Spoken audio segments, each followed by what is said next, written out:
Mole ratios, Bogle. First one, what are the coefficients? Those are the numbers out in front, 1, 3, and 2. A particle drawing, these are diatomic, so they have to be hooked together. So I have 1 nitrogen molecule, 3 hydrogen molecules, and 2 NH3 molecules. So we draw them this way. Does that look familiar? Trigonal pyramidal, does that sound familiar? No. For a single reaction, how many molecules of each would there be? That's what our coefficients tell. 1 of these, 3 of these, 2 of these.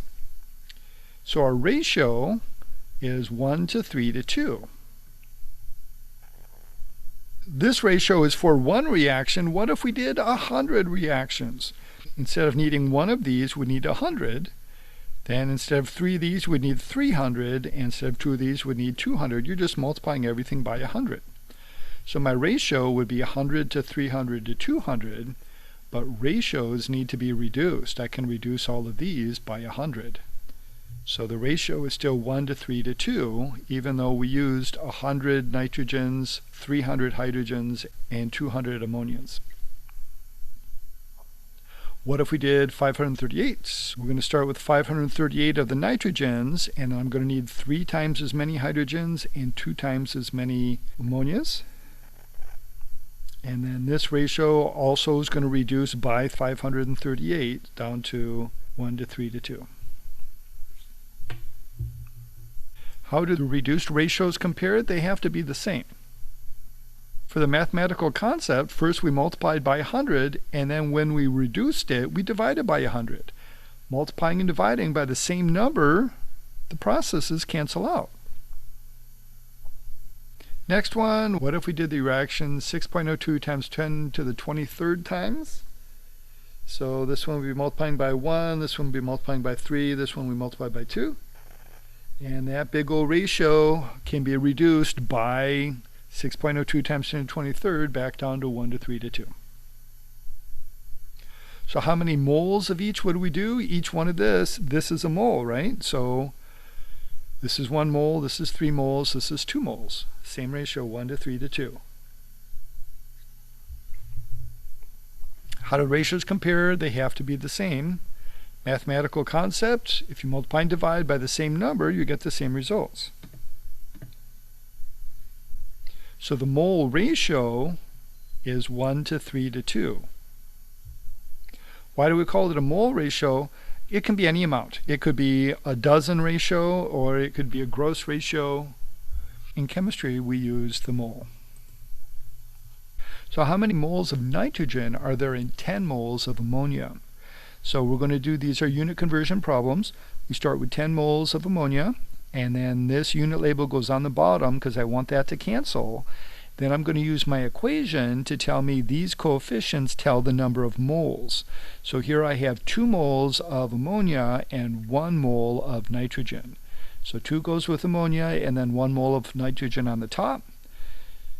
Cancel units, we end up with 5 moles of nitrogen. How many moles of ammonia can be made with 9 moles of hydrogen? So I'm going to start with my given measurement is 9 moles of hydrogen, multiplied by a blank fraction bar. The unit label on the bottom of the fraction is this one, moles of hydrogen. Then we use our equation to tell us there's 3 moles of hydrogen for every 2 moles of ammonia. Cancel matching units. So we got 9 times 2 divided by 3 is 6 moles of ammonia. How many moles of hydrogen are needed to react with 7.41 moles of nitrogen? I'm going to start with the measurement, 7.41 moles of nitrogen times a blank fraction bar. The bottom of the fraction has to match the unit label here, moles of nitrogen. Our unit conversion comes from the balanced equation. 1 mole of nitrogen needs 3 moles of hydrogen for the reaction. So I'm filling in 1 and 3 and the unit label on the top, moles of hydrogen. Cancel matching units, multiplying by 3. Last we have to round. This one has 3 significant digits, so rounding this to 22.2 moles of hydrogen. Next one, how many grams are involved for each one? I'm going to start with this one. We have 1 mole of nitrogen, And we're going to use the periodic table. So again, these are unit conversions, so we're going to multiply by a blank fraction bar. The unit label here, mole of nitrogen, goes on the bottom. To change to grams, we're going to look up on the periodic table. This number tells the number of grams per mole.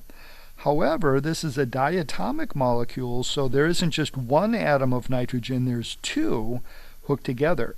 So I have to add these two together to get 28.014 grams for a nitrogen 2 molecule. So cancel matching units, I'm ending up with 28.014 grams of nitrogen.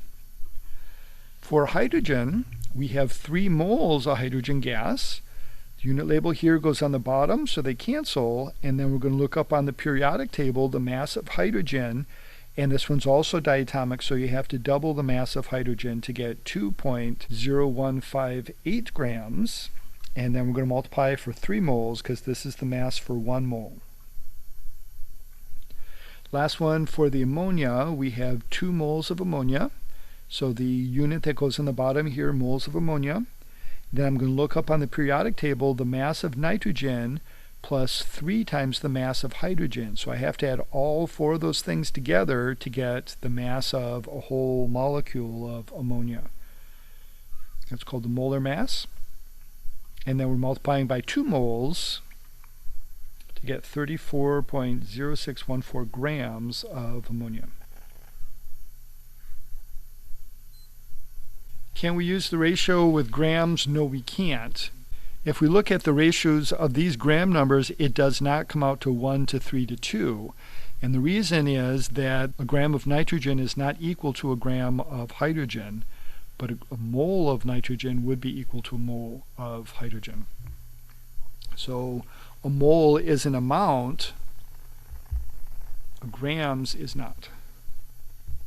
What that means in a calculation problem, when we're starting with grams, we first have to convert the grams to moles, because then we use the balanced equation to change from moles to moles.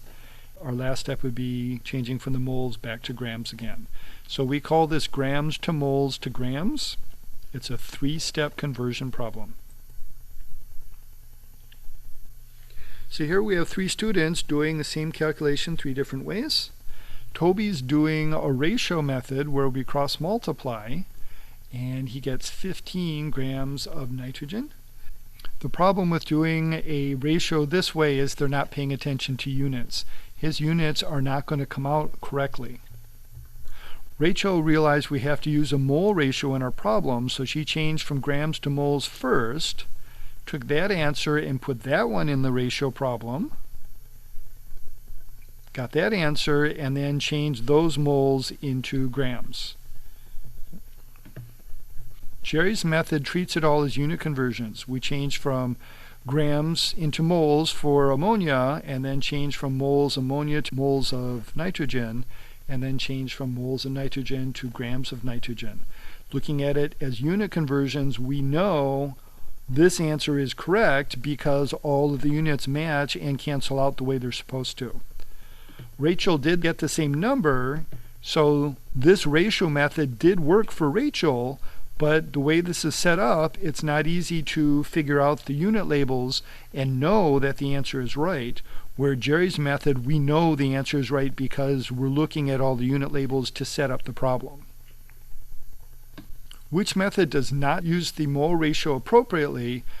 Toby's method didn't work. His fraction was upside down, and because we're not writing units when you do that kind of ratio, he had no way of figuring that out. The other 2 methods did the same thing. To show that they're the same, I'm going to take Rachel's mole ratio and multiply both sides by this number, so this one cancels out. And then if I flip this fraction around backwards, this is the unit conversion that Jerry used in his problem after his first unit conversion. So Rachel's ratio is the same as Jerry's unit conversion. Alright, last problem, we should be using Jerry's method from now on, because if we treat these as unit conversions, then we know our answers are going to come out correctly. So we're starting with 30 grams of ammonia times a blank fraction bar. The unit label we're going to cancel out is grams of ammonia, so I put that on the bottom. And then I'm going to look up on the periodic table. I need to know the molar mass, how many grams are in a mole for ammonia. So I need the mass of nitrogen plus 3 hydrogens added together, which is 17.0307. So these units cancel out. My second fraction, I'm going to put moles of ammonia on the bottom, so those two cancel out. And then we're going to do moles to moles. That's what the coefficients in the balance equation tell us. So we want to go from ammonia to hydrogen. So we have 2 moles of ammonia balances with 3 moles of hydrogen. So the moles of ammonia cancels out. Next unit conversion, the top goes on the bottom. So moles of hydrogen, those are going to cancel. And then we look up on the periodic table, the grams per mole is 2.0158, and remember hydrogen's diatomic, so what I had to do was double the number on the hydrogen on the periodic table for the hydrogen. Seeing that all of my units match and cancel out, I know my answer is correct. Last step is rounding. Our initial number had 3 places, so I'm going to have to round this to 3 places. 6 is more than half, rounds the 2 up to a 3.